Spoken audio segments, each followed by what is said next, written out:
याद रखो, ये जमाना बहुत बुरा है। इस जमाने की हवा कोई दीवाना बताएगा। ये जमाना बहुत बुरा है, इस जमाने की हवा कोई दीवाना बताएगा। और ना जाओ मजलिस वालों के रिवाज पर, हम क्या चीज है ये आने वाला 22 बताएगा, ये आने वाला 22 बताएगा। ये नजाकत अली कम्बोर सिर्फ 5 मिनट आप लोगों के बीच में रहेगा।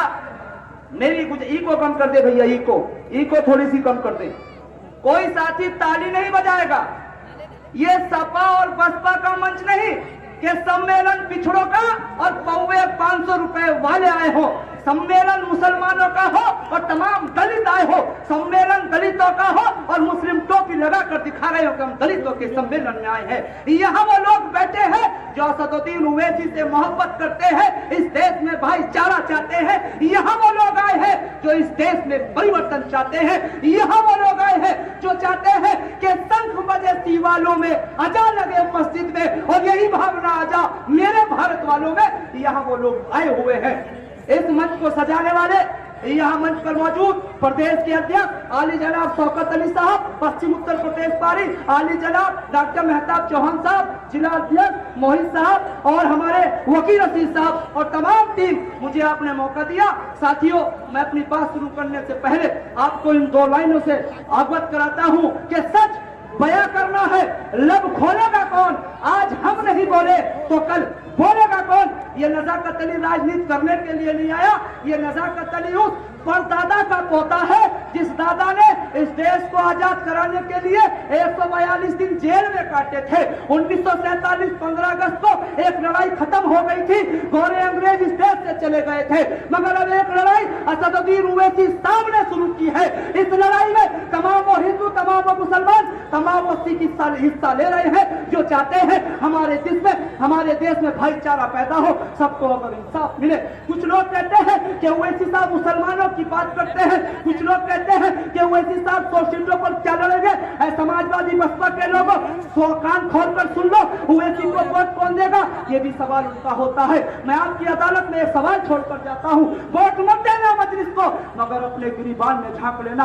अगर मेरे सवाल सही हो तो एक दूसरे से चर्चा करना, अगर मेरे सवाल सही ना हो तो उस बात को आगे बिल्कुल ना कहना। मेरे भाइयों, बुजुर्गों, दोस्तों, ओवैसी साहब को आने की कोई जरूरत नहीं थी। इस देश के मुसलमान ने 72 साल पंडित जवाहरलाल नेहरू से लेकर मुलायम सिंह तक, अखिलेश तक, माया तक, चौधरी चरण सिंह तक अपने नेता तमाम हिंदू भाइयों को मारने का काम किया है, मगर जब उन्होंने हमें हम पर इंसाफ नहीं दिया तो इसलिए असदुद्दीन ओवैसी साहब को हैदराबाद से चलकर यहाँ आना पड़ा।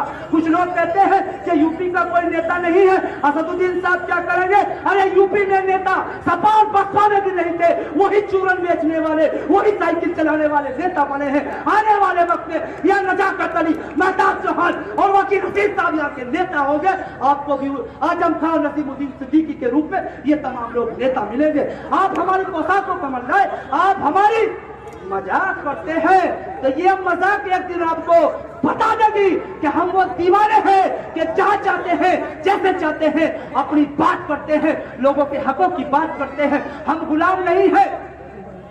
अगर ये एमपी एमएलए गुलाम न होते, ये नजाकत अली सीना ठोक कर कहता है, ऐ 64 मुसलमानों, आप समाजवादी सरकार में थे, माननीय मुलायम सिंह यादव के साहबजादे ने 5 वादे किए थे, ऐ मुसलमानों मुझको वोट देना, सबसे पहले आपको 18% नौकरी दी जाएगी। दूसरा वादा था नौजवान मोहर आलिम जो बेगुनाह जेलों में बंद है उन पर रिहा किया जाएगा। तीसरा वादा था जान माल की हिफाजत होगी। चौथा वादा था उर्दू को राज्य की दूसरी भाषा का दर्जा दिया जाएगा। 5वां वादा था कब्रिस्तानों की बाउंड्री होगी। मुरादाबाद की सरजमी पे आज ये जो झंडा हो रहा है, समाजवादी का गढ़ कहने वाले लोगों, मेरा सवाल है कि मुझे जवाब दीजिए, आपको 18% नौकरी नहीं मिली, बल्कि हमारा भाई जियाउल हक को कुंडा में समाजवादी के गुंडों ने मार दिया गया। मेरे भाइयों, हमारे आलिमों को, नौजवानों को बेगुनाह जो जेल में बंद थे कोई भी यहाँ नहीं हुआ, बल्कि मौलाना खालिद मुजाहिद को पुलिस की सुरक्षा में बाराबंकी में मार दिया गया। उर्दू को राज्य की दूसरी भाषा का दर्जा नहीं मिला। मेरे भाइयों, बुजुर्गों, दोस्तों, जान माल की हिफाजत नहीं हुई। 18 दंगे हुए। सबसे बड़ा दंगा मुजफ्फरनगर का, डासना, मसूरी, इलाहाबाद, कोसीकली, आजमगढ़ के होते हैं। मेरे भाइयों, जिंदों के लिए 4 काम थे। एक काम समाजवादी सरकार ने नहीं किया, मरने के बाद का इंतजाम किया है, कब्रिस्तानों की बाउंड्री कराई है। बता दिया है समाजवादी के लोगों ने कि जिंदों के लिए हमारे पास कुछ नहीं, मरने के बाद का इंतजाम है। ठीक है अखिलेश जी, आपने भी हमारे साथ वादा खिलाफी की, मगर मैं उन 64 गुलामों से पूछना चाहता हूँ, आप तो सत्ता में थे, आपने हमारे हक की बात क्यों नहीं कही? क्योंकि उनको टिकट चाहते थे, उनको टिकट चाहते थे। वो टिकट और एमपी की लड़ाई लड़ते हैं। असदुद्दीन ओवैसी और मजलिस के सिपाही हक और इंसाफ की लड़ाई लड़ते हैं। फैसला आपको करना है। बहन कुमारी मायावती को हमने अपने नेता माना। मेरे भाइयों बुजुर्गों दोस्तों, जो भाजपा ने नहीं किया, भाजपा अब कर रही है, वो बहन कुमारी मायावती पहले कर चुकी है। बहन कुमारी मायावती ने संभल का नाम बदलकर भीमनगर रखने का काम किया, मिर्जापुर का नाम बदलकर विधाजी नगर रखने का काम किया। मेरे भाइयों बुजुर्गों दोस्तों, अमरोहा का नाम बदलकर ज्योतिबा फूले नगर करने का काम किया। शुरुआत बहन कुमारी मायावती ने की है और आज भाजपा उस पर अमल कर रही है।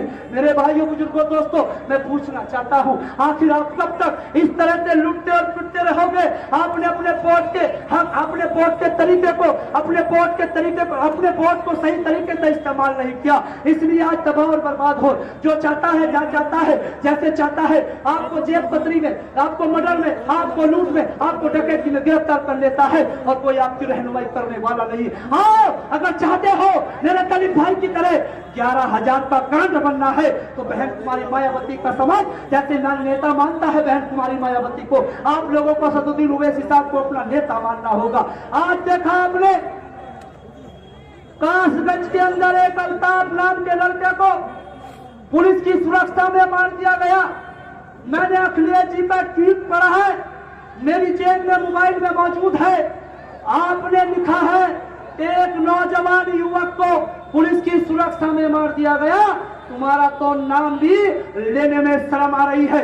अभी पूर्वांचल में परसों एक प्रोग्राम था, वीडियो हमारे पास है, मौजूदा चेयरमैन है, मंच पर जगह नहीं दी गई। अरे ऐसी जिंदगी से, ऐसी राजनीति से, इस गंदी राजनीति से तो बेहतर है कि अपने घर में बैठ जाए, जो आप अपनी बात भी नहीं कह सकते। मेरे भाइयों बुजुर्गों दोस्तों, याद करना होगा, तरीके को हमने नहीं समझा। अगर समझ लेते तो आज हमारे साथ ये नहीं होता। जब चुनाव का माहौल होता है, हमारे बीच में गाड़ी आती है, पहली गाड़ी कांग्रेस की होती है और वो कहती है, ऐ मुसलमानों, कांग्रेस के पंजे पर मोहर लगाना, भाई शफीक अहमद को जिताना, सपना साकार पंडित जवाहरलाल नेहरू का करना, हाथ सोनिया राहुल के मजबूत करना। वो चले जाती है। दूसरी गाड़ी आती है, समाजवादी के साइकिल पर मोहर लगाना, लोहिया के सपनों को मजबूत करना, हाजी यूसुफ साहब को जिताना है और हाथ अखिलेश जी के मजबूत करने हैं। वो चली जाती है। तीसरी गाड़ी लोकदल की आती है कि नल के निशान पर मोहर लगाना, अजीत सिंह जी के हाथों को, जैन जी के हाथों को मजबूत करना,